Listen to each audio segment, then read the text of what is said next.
At 5:50 in the morning, a fleet of 211 Dominion landing craft dropped out of low orbit over the eastern coast of the Bay of Bengal. And by 6:40, every major port city within 400 miles had gone dark under a coordinated first strike. In one particular stretch of tidal forest straddling the India-Bangladesh border, the invasion force logged something it had never once logged in 14 prior worlds. A landing zone that had measured 200 acres of solid ground at 6:00 that was, by 12:00 the same day, 40% underwater, with no storm, no flood, and no explanation anyone on the ships had bothered to look for. Nobody up there thought that was worth a second glance. That was the mistake. Quick thing before we get into this one, if this channel's new to you, we're small, genuinely small, so a like and a subscribe actually moves the needle and helps us reach our first 10,000 subscribers, which is the real number sitting on the counter right now, not a line I say for effect. Drop a comment and tell me, if you had to survive somewhere that physically rearranged itself twice a day, would you trust a map, or the people who have lived on it their whole lives? Hold that thought, because in the Sundarbans, that question was about to get answered the hard way. High Marshal Dren Voskiller had commanded 52 campaigns across 14 worlds, every single one closed out inside 96 hours, and every one of them built on a single line of doctrine he'd etched into the command console of his own flagship in his home dialect. The apex land predator is the only threat worth counting, and water is simply the ground's absence. It wasn't arrogance to him, it was math. 52 campaigns had shown him, over and over, that once you neutralized whatever walked on four legs and had teeth, the rest of a planet's ecosystem sorted itself out as scenery. Water, in that math, wasn't terrain. It was the gap between terrain, the place nothing dangerous lived long enough to matter. It had never once failed him. That kind of unbroken record is exactly the thing that makes a very competent commander stop, asking the one question that would have saved him 3 days of confusion in a forest that flooded and drained like a lung. He had said as much on the record to his own staff during the pre-invasion briefing 11 days earlier, standing in front of a projected image of the Delta that showed exactly 2 features worth marking: a single apex predator range, highlighted in red, and a border, highlighted in blue, that his cartographers had drawn along what they assumed was a fixed coastline. "Identify the teeth," he'd told them, tapping the red zone once, "and everything past that line is administration, not war." 52 campaigns of applause, internally at least, had followed that same sentence in 14 different briefing rooms. Nobody in that room asked what the blue line was actually measuring, or how often it had been redrawn to make that image in the first place, and the silence that met his statement felt, to everyone present, exactly like agreement. It would take 11 more days for anyone to say out loud that the blue line had been guessed. One deck below him, analyst Para Oskiv Wren was 2 hours into cross-referencing tidal charts nobody senior had asked for against thermal scans of the Delta, and she was finding a pattern that made no sense inside the doctrine she'd been trained on. Land predator activity, heat signatures matching the apex species, wasn't concentrating on dry ground the way 52 campaigns of precedent said it should. It was tracking the tide line, moving with the water, not away from it. She flagged the anomaly with a note reading apex predator behavior inconsistent with terrestrial-only threat model, recommend hold on base sighting pending review, and it came back 40 minutes later with 2 words: noted, proceeding. She would send 6 more flags before this campaign ended. Every one of them would turn out to matter, and every one of them would sit unread past the summary line. Her deck supervisor, an older technician named Cale Bren, who had served under Voskiller for 3 campaigns and had learned the specific art of surviving a chain of command by picking which battles to escalate, found her still at her console 2 hours past shift change, cross-referencing the same thermal file for the 4th time. "You flagged it," he told her, not unkindly, sliding a ration bar across the console toward her. "Command logged it. That's the whole job. You don't also have to be right about it before anyone reads it properly." She didn't look up from the screen. "I'd rather be right and ignored than quiet and comfortable," she said, and went back to the tide charts, because somewhere under all that raw sensor noise was a pattern that refused to sit still long enough to be dismissed, and patterns like that, in her experience, did not politely wait for someone's senior tea. Oh, notice them on their own schedule. The village itself, a scatter of stilted houses called Bagbandar by the roughly 900 people who lived there, sat on one of the Delta's more stable islands, though even stable here was a relative term. The elevated foundations under every house existed for exactly one reason: and it wasn't decoration. It was the same reason the village kept its rice stores a full 6 feet off the ground, and its goats penned on raised platforms overnight. Because the difference between a dry floor and a flooded one in Bagbandar was never a matter of if, only of which particular night the water decided to remind everyone how close it always sat. 40 kilometers south of where the Dominion's forward command barge was already anchoring itself to what its charts called permanent high ground, 61-year-old Renuka Mondal was doing exactly what she had done at first light for the last 35 years, which was checking the set lines she'd laid the evening before in a narrow mangrove creek behind her village. Moving her boat with a single long pole because the tide here was too shallow yet for the outboard and too treacherous for anyone who didn't already know, by feel, where the channel dropped off. She was a tiger widow, a term her village used plainly without flinching, for the small community of women who had lost a husband to the forest's other apex resident and kept fishing anyway, because the forest didn't stop needing to be fished just because it had taken something from you. She checked her third line, found it empty, and said what she said every morning to the empty hook, half prayer and half habit. The tide doesn't ask permission. She reset the line and moved on with no idea at all that somewhere north of her, several hundred armored strangers had just anchored their command post on ground that would be underwater by early afternoon. The Sundarbans were not, to anyone who'd actually lived in them, a simple stretch of coastline. 102 islands, threaded together by tidal channels and mangrove creeks with no bridges, and in most of the core forest, no roads at all, every single crossing made by boat, and every boat crossing timed to a tide that could drop a channel from 12 feet of water to bare mud in under 3 hours. Twice a day, the sea pushed 6 to 10 feet up the delta and back out again, and the land itself changed shape with it. Chars, the local word for the low, sandy islands that looked solid enough on any satellite pass, submerged fully at high spring tide and re-emerged at low, sometimes shrinking or growing by acres between 1 week and the next.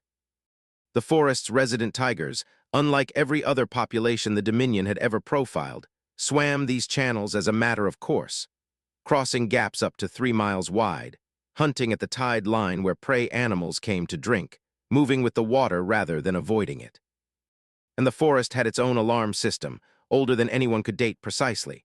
When the birds and macaques went silent all at once, it meant a tiger was close, not that the ground was clear, the opposite of what any outsider's instinct told them silence should mean. None of these were background color. Every single one of them was about to be the exact reason High Marshal Voskiller's 53rd campaign became the first of his career to stall. There was a fifth detail, smaller than the rest and easy to miss on any survey that only counted people and tigers. The Delta ran a single, informal early warning relay that had nothing to do with radios, built instead on the fact that sound carried unusually far and unusually flat across open tidal water at certain hours, so that a conch shell blown from one boat could be heard clearly by another boat a mile and a half off, a distance no shouted voice could ever cover. Fishermen used 3 short blasts for a spotted tiger, 1 long blast for a channel turning dangerous, and 2 of each together for anything neither of those categories quite covered. A signal nobody outside the Delta had ever bothered to learn, and one that was about to travel faster across open water than any Dominion communication relay could travel across the same distance through mangrove canopy. Nobody on the command barge had flagged it as a threat. Nobody at that point had flagged it as anything at all. The command barge's engineers picked their base site off satellite imagery taken during a low tide window, which showed 200 acres of flat, load-bearing ground on a char the charts labeled, with total confidence, as permanent.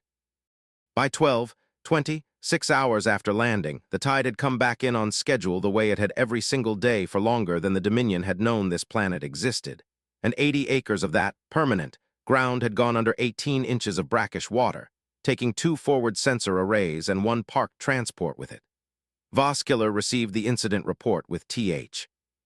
Flat, controlled stillness of a commander recalculating a number he'd trusted for 52 campaigns, and ordered the base relocated to what his engineers assured him, this time, was genuinely solid ground. Analyst Oskiv Wren, reading the same charts he'd ignored that morning, noted quietly in her log that the entire Delta operated on a 6-hour cycle, and that solid was a temporary condition here, not a permanent one. Mistake count. 1, and it would not be the last time the ground itself did the Dominion's work for it. The engineer who'd approved the original site, a methodical construction officer named Toril Vashin, spent the following morning wading calf-deep through his own drowned perimeter fence, retrieving equipment that had not, technically, gone anywhere. It was simply 9 inches underwater where it had been dry the day before. A local boatman poling past on his way to the morning market slowed just long enough to call out, in English learned from years of ferrying tourists to the tiger reserve, "You built on the wrong 6 hours." Vashin didn't understand the sentence fully until it was translated for him 20 minutes later, and by then the boatman was already a quarter-mile downstream, having offered what he clearly considered helpful information and having no particular interest in waiting around for a thank you. Vashin filed his own incident report that evening using the exact phrase, unedited, as the closing line, and it would go on to be quoted by 3 separate engineering teams over the following days, each one certain they, unlike the others, had actually built on the right 6 hours this time. The second incident arrived with far less dignity and a great deal more noise, when a 4-soldier reconnaissance team moving along what their charts still called a dry forest track rounded a bend in a mangrove creek, and found themselves 11 feet from an adult tiger that was not lounging on a riverbank the way 52 campaigns of precedent said apex predators behaved near water, but swimming, steadily and without apparent effort, directly across the channel in front of them, head up. Paws working under the surface in a slow, powerful rhythm. The squad's threat assessment protocol, built entirely around a stationary or charging land predator, produced no clean response to a 400-pound cat treating open water as ordinary commuting distance. 2 soldiers reversed into the mangrove roots behind them hard enough to lose their footing. A third discharged a warning shot that did nothing but startle a colony of fruit bats into the air. The tiger, for its part, didn't so much as change its stroke, climbed out on the far bank, shook itself once, and disappeared into the tree line without a backward glance. Mistake count. 2, logged by a very shaken corporal under the heading Predator Behavior Unclassified, Recommend Revised Doctrine, a sentence that would travel exactly nowhere useful for another 4 days. Back at the relocated base, the same corporal tried to explain what had happened to a debriefing officer who had not been there and did not at first believe a word of it. "It was swimming," the corporal said again for the 3rd time. "Not near the water, in it, like it does it every day." The debriefing officer, a career analyst who had spent 6 campaigns cataloging exactly how apex predators avoided open water on every world the Dominion had ever surveyed, marked the report as requiring corroboration before further action, which in practice meant it sat in a queue for 2 days behind reports the command deck considered more urgent. It would take a second, nearly identical sighting, filed independently by a different squad 40 kilometers away, before anyone senior enough to change procedure bothered to read the first report all the way to the end. The 3rd incident turned genuinely tense, and it happened because the Dominion's doctrine told its soldiers that silence meant safety, when in the Sundarbans it had always meant precisely the opposite. A ground team pushing toward a suspected village outpost noted with satisfaction in their pre-advance report that the forest around them had gone completely quiet, no bird call, no monkey chatter, nothing, and logged the area as cleared for approach. What that silence actually meant, to anyone who'd grown up under that canopy, was that every animal in earshot had already clocked a tiger moving through the undergrowth and had gone still to avoid becoming its next decision. The squad advanced anyway, and for 6 long minutes moved through brush that, unknown to them, had a resting tiger positioned less than 40 yards off their flank the entire time, tracking them with the patient disinterest of an animal that had already decided they weren't worth the effort of an ambush that day. Nothing happened. Nobody was hurt, but the squad's own sensor logs, reviewed afterward, showed a heat signature paralleling their route for the full 6 minutes that nobody on the ground had caught in real time, and the report that reached Voskiller's desk that evening carried, for the first time, a note from analyst Oskiv Wren that used the word survived instead of succeeded. Mistake count, 3. Voskiller reviewed the sensor playback himself that night alone, running it twice at reduced speed to watch the parallel heat signature track his own squad's advance step for step. He said nothing for the length of both viewings, which his adjutant, standing at the back of the room, would later describe as the longest silence he'd seen from the High Marshal in 3 campaigns of service under him. When he finally spoke, it wasn't a question about the tiger. "Pull every previous incident report that used the word quiet as a positive indicator," he said, "and get me a count." The number that came back the next morning was 41, spanning 6 separate squads, every single one of them treating silence as evidence of a cleared area. He didn't rescind the doctrine that night.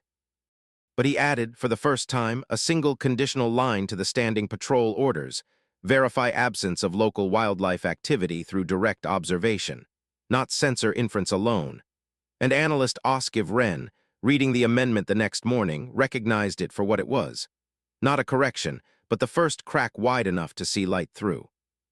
The fourth incident shifted the tone entirely, and it started with a mistake that had nothing to do with tigers at all.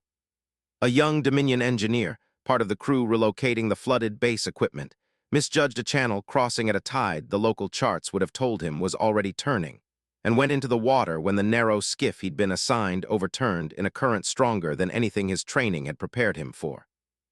Renuka Mondal, 40 yards off in her own boat checking a fourth line, didn't stop to consider whose uniform he was wearing. She pulled over, hauled him half-drowned and coughing brackish water over her gunwale with the same unhurried competence she'd used to pull 2 of her own neighbors out of that same channel over the years, and got him to the nearest dry ground before his own unit had finished organizing a rescue. He asked her once he could speak again, through a translator with a half-second lag, why she'd helped him, given what his people were doing to her coastline. She didn't answer right away, a long pause, her hands still working the pole, the specific stillness of someone deciding how much of an old grief to hand a stranger, and then said only, "The water doesn't ask who it's for." "Neither do I." It was the first time anyone in the Dominion chain of command heard a version of the Delta's own thesis stated out loud, and it went into Hfy Sci's log that night without a single word of editorializing added to it, because none was needed. What she didn't tell the young engineer, and what only reached the Dominion's records second-hand through a translator who'd spent an afternoon in the village collecting background material, was that her own husband had gone into the forest 11 years earlier on an ordinary honey-collecting trip, and never come back out of it, one of the roughly 24 deaths the Reserve's own records logged that year alone, a number the Forest Department tracked with the same flat. Procedural carrot tracked rainfall and rice yields. She had not stopped fishing the week after his funeral or the month after, and when people from outside the Delta asked her why, expecting some story about defiance or courage, she generally gave them a version of the same answer she'd given the dripping engineer in her boat. The water and the forest didn't keep a ledger of what they owed you, and neither did she, because a ledger like that had no bottom, and she had 3 grandchildren who still needed feeding whether the Delta had been fair to her or not. The 5th incident was pure procedure, and it landed on the High Marshal's desk with the specific, unbothered persistence of a man who had clearly done this exact job before an invasion arrived and saw no reason to stop now. Forest Range Officer Ashok Halder, 31 years with the State Forest Department, walked into the Dominion's relocated forward base with a laminated map, a rubber stamp, and a very clear position.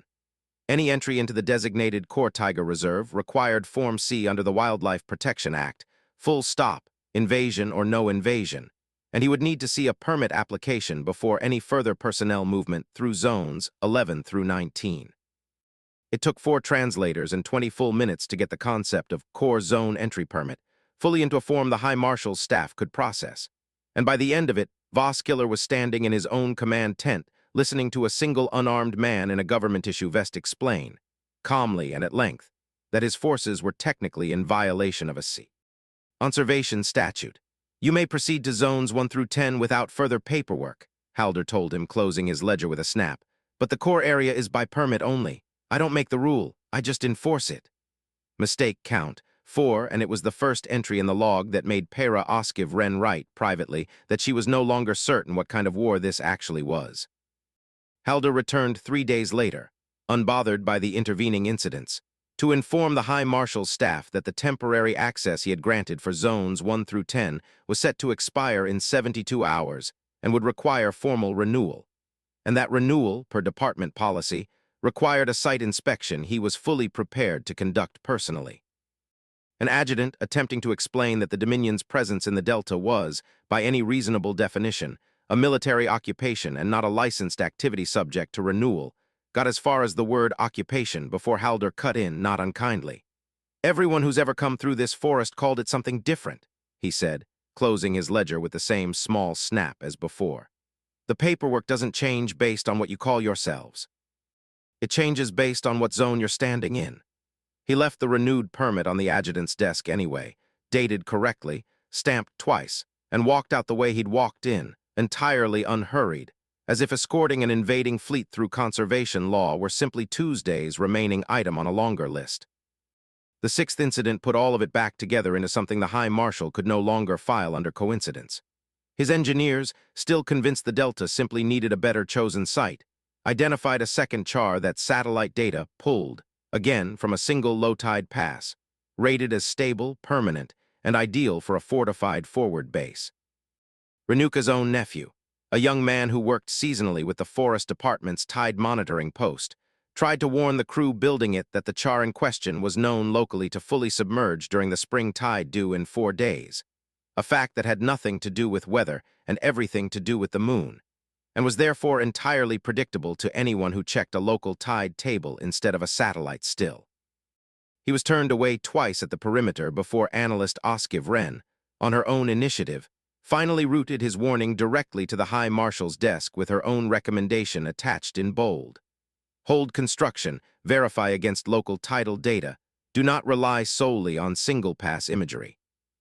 It was overruled a final time, construction proceeded, and 4 days later at 2:15 in the morning under a full moon, the base went under 9 feet of water in under 90 minutes, taking with it 6 vehicles, a partially built perimeter wall, and the last of Voskiller's confidence that his own sensors understood this ground better than the people who'd been reading it for generations. Mistake count 5, and this was the one he could no longer explain away as bad luck. Toril Vashin, the same engineer who'd overseen the first flooded site, stood at the edge of the second one at dawn, watching a vehicle roof break the surface of what had been, 12 hours earlier, the most stable ground his survey team had ever certified. He didn't file a report this time. He simply requested, through channels, a standing seat on any future site selection committee for a Delta-class world, a request that was approved within the hour, faster than any request he'd filed in 3 campaigns of service. Renuka's nephew, watching the same waterline from a safe distance with the quiet satisfaction of a man who had tried to say something true and finally been proven right by the tide itself rather than by anyone's apology, didn't say a word to the soldiers combing the shoreline for salvageable equipment. He didn't need to. The moon would say it again in another 29 days, whether anyone had listened this time or not. The 7th incident arrived almost gently, and it did more damage to the doctrine than any of the ones before it. A pair of village children, watching a squad of Dominion soldiers rig a rear-facing sensor array meant to detect approach from behind, pointed out, through gestures first, then through Renuka herself once she was fetched to translate, that the forest's own honey collectors had worn masks on the backs of their heads for generations specifically because the tiger goddess of the Delta, Bonbibai, was said to protect only those who faced their danger honestly, and because tigers here had learned, over centuries of contact with people who didn't do this, to prefer an ambush from behind. It wasn't Dominion technology that finally cut down on the number of close encounters their patrols were logging over the following 2 days. It was a strip of painted fabric worn backward on 22 helmets, a piece of purely local, purely low technolog. Why knowledge that outperformed every rear sensor on the base? Voskiller wore one himself for exactly 1 patrol, said nothing about it afterward, and quietly ordered the rest of the base to adopt the practice without ever fully explaining to his own staff why. Mistake count 6, though by this point nobody on the command deck was still calling them mistakes out loud. One of the 2 children, a 9-year-old named Pia who had been the first to point at the sensor array, and then at her own grandfather's honey-collecting mask hanging by the door, asked Renuka afterward, with the specific bluntness only children manage around adults they trust, why the tall strangers hadn't simply asked someone before they built anything. Renuka considered the question longer than its size seemed to require, coiling a length of net around her forearm while she thought. Some people have to lose something before they'll ask, she finally said, and some people never learn to ask at all. The lucky ones only need to lose a little. Pia turned that over for a moment, apparently satisfied, and went back to watching the soldiers adjust their new masks with the open, undisguised curiosity of someone watching a very large animal do something a very small animal had figured out generations ago. Between the 6th incident and the 7th, Voskiller spent 1 full evening alone on the command barge's upper deck, watching the tide climb visibly up the hull markings painted there specifically to track it. a habit his engineers had adopted only after the first flooded base, and one he had, until that night, considered beneath his direct attention. Analyst Oskiv Wren found him there on her way to file her latest title update, and he asked her without preamble how long the local population had understood a pattern his own sensors had needed 11 days and 2 lost bases to begin registering. "Generations, sir," she said. "Long enough that they stopped calling it a pattern. To them, it's just Tuesday." He said nothing for a while, watching the waterline climb another 2 inches against the painted marks, and when he finally spoke again, it wasn't a question about tides at all. 52 campaigns, he said, mostly to himself, and not one of them taught me to ask what a place has always known before I decided what it was. She didn't answer, because it wasn't the kind of sentence that wanted an answer, and the tide kept climbing whether either of them said anything further or not. The 8th and final incident of the escalation came the following week, when analyst Oskiv Wren finally compiled everything: the tide cycles, the swimming predator data, the silence pattern, the honey collector's masks. 6 days of a coastline that refused to behave like solid, countable terrain. Into a single report she titled, without asking anyone's permission first, "Full Doctrine Failure.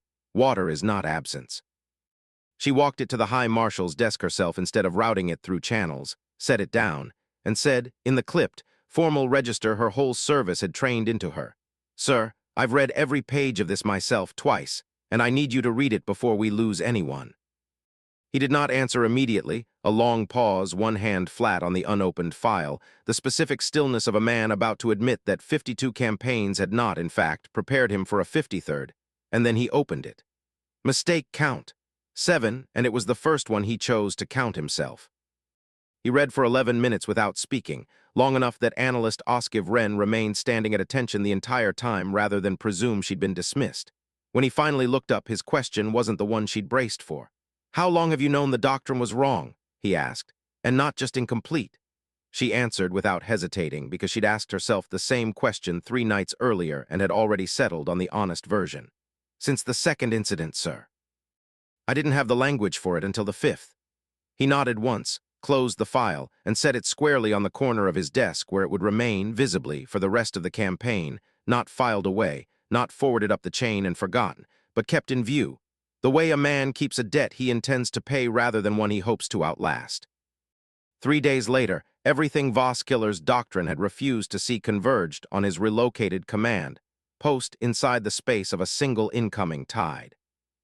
A spring high water, the largest of the month, was due at 4:40 in the afternoon, pushing the delta's channels up nearly 10 feet and cutting his forward base off from its supply line at exactly the same hour his own analyst's models said local tiger movement would peak along that same tide line, following prey toward the rising water the way it had for longer than his species had known this coastline existed. Renuka Mondal was there when it happened, not as a combatant, never armed S. Standing on the last strip of dry ground outside the command tent with her boat pole still in hand because she'd come, at a shock Halder's specific request, to help guide a final evacuation route through channels no Dominion pilot could read on instinct. Voskiller came out to meet her personally, and it was there, water already climbing over his boots, that she said the line that would end up quoted more than anything else that came out of the Delta that year. "You came here to fight the shore." This was never the shore. It's a river that only pretends to be land twice a day.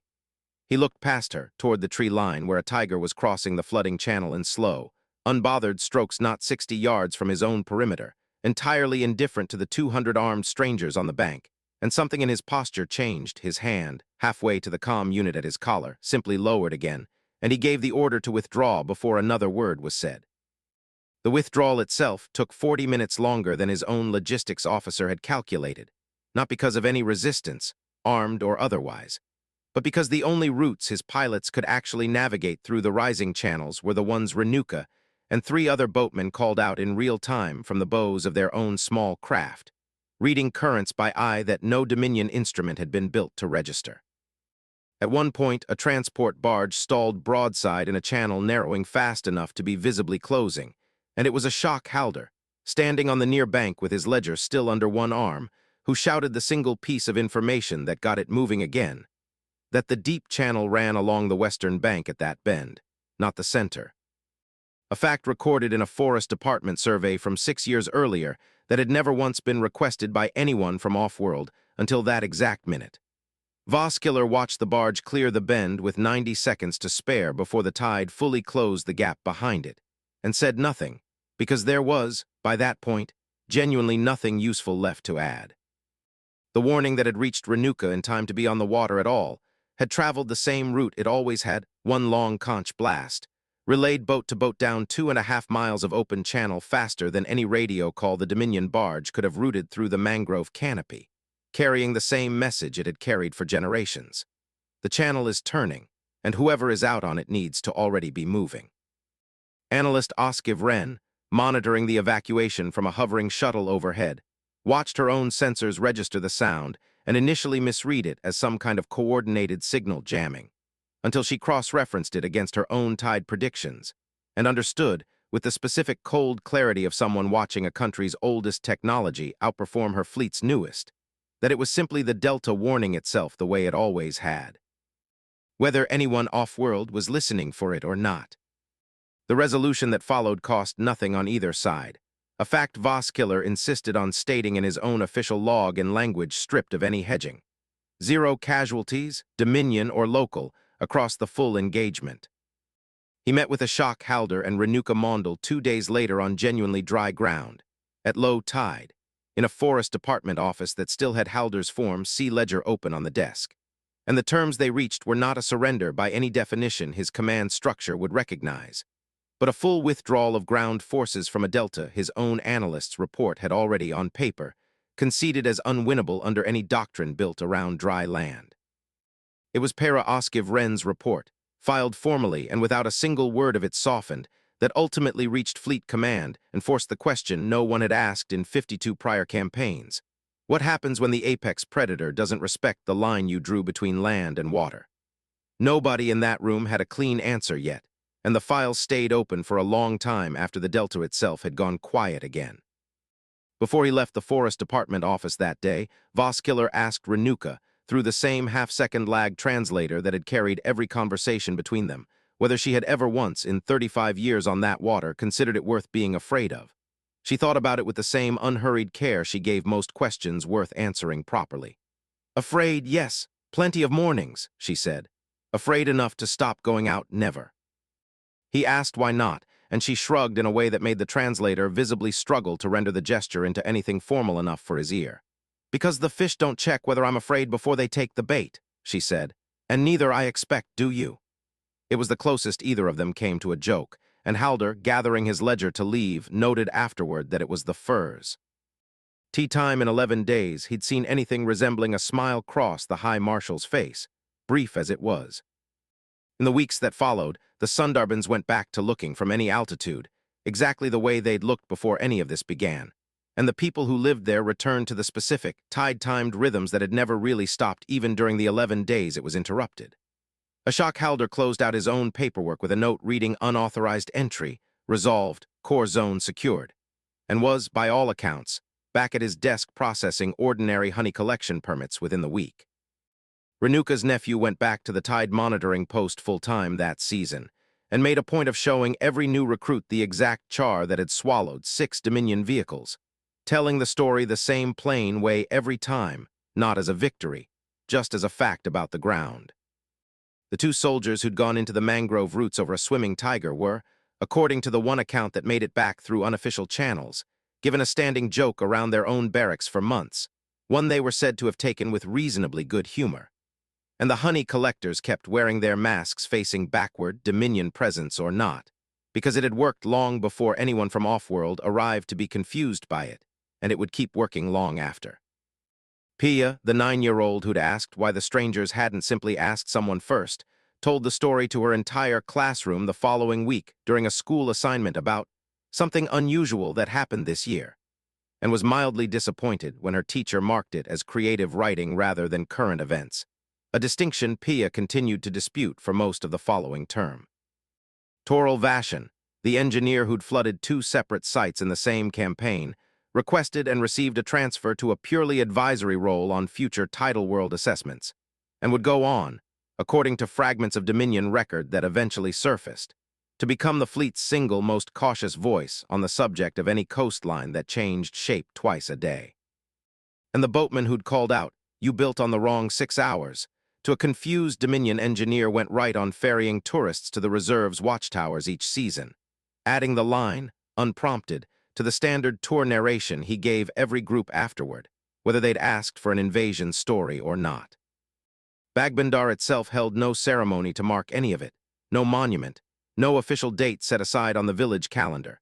The nearest thing to a commemoration was that the following year's Bonbibai festival, already a fixture on the calendar long before any ship had entered the sky, drew a noticeably larger crowd than usual, with several families making the trip specifically, if quietly, to give thanks for a season that had, against every expectation, cost the Delta nothing it hadn't already been prepared to lose on an ordinary year. Nobody made speeches about it. In Bagbandar, the tide didn't wait for speeches, and neither, as a rule, did the people who'd learned to live on it. The Dominion's fleet-wide doctrine manual was formally amended 9 months later, in the same dry, official language such amendments always carried, replacing the old single line about apex land predators with a longer, more cautious passage requiring full hydrological and tidal survey before any ground-based threat assessment on a planet with variable coastline, with a specific addendum. Inserted, it was quietly known throughout the fleet. At Analyst Lieutenant Para Oskiv Wren's own repeated insistence, stating plainly that the absence of a species from a survey's land-based threat model does not indicate the absence of that species' danger, only the limits of the model used to look for it. High Marshal Dren Voskiller kept his rank and his record of 52 campaigns closed and unbroken up to that point, and was said, in the 2 or 3 accounts that ever circulated back through the Delta, to have kept one particular object from the whole affair mounted in his own quarters afterward. A strip of painted fabric, the same pattern worn backward on 22 helmets that week, framed rather than worn. Analyst Lieutenant Oskiv Wren's original report was, in the specific dry humor of fleet bureaucracy, filed under a case number that translated roughly to terrain reclassification non-hostile, a designation several of her colleagues found quietly hilarious given that it had taken 6 vehicles, 2 flooded bases, and 1 nearly stranded barge to earn it. She was promoted the following year, assigned to a newly created advisory post reviewing coastal and tidal survey data fleet-wide before any campaign received final approval, a role that had not existed before her report, and that she was said to take with the same careful, page-by-page thoroughness she'd applied to a stack of tide charts nobody sent. Ayer had originally asked her to read. Whether any of it changed how the next campaign on the next unfamiliar coastline actually went, nobody in the Delta ever found out, and nobody there particularly needed to. The tide came in on schedule either way. At first light some months later, Renuka Mondal was back on the same narrow creek behind her village, poling her boat the same slow, deliberate way she had for 35 years, checking a set of lines she'd laid the evening before, the water still low enough that the channel bottom showed pale through it in patches. She found her 3rd line empty, same as always, and said the same 6 words she'd said the morning this whole thing began, except now they carried the weight of everything the Delta had done in between. The tide doesn't ask permission. She reset the line, moved on to the 4th, and kept working because the work, tide in or tide out, invasion or none, had never actually stopped needing to be done. If you're still with me, tell me in the comments, what's one piece of local knowledge from where you're from that outsiders always underestimate, right up until it matters? Thanks for watching and for helping us get that much closer to our first 10,000.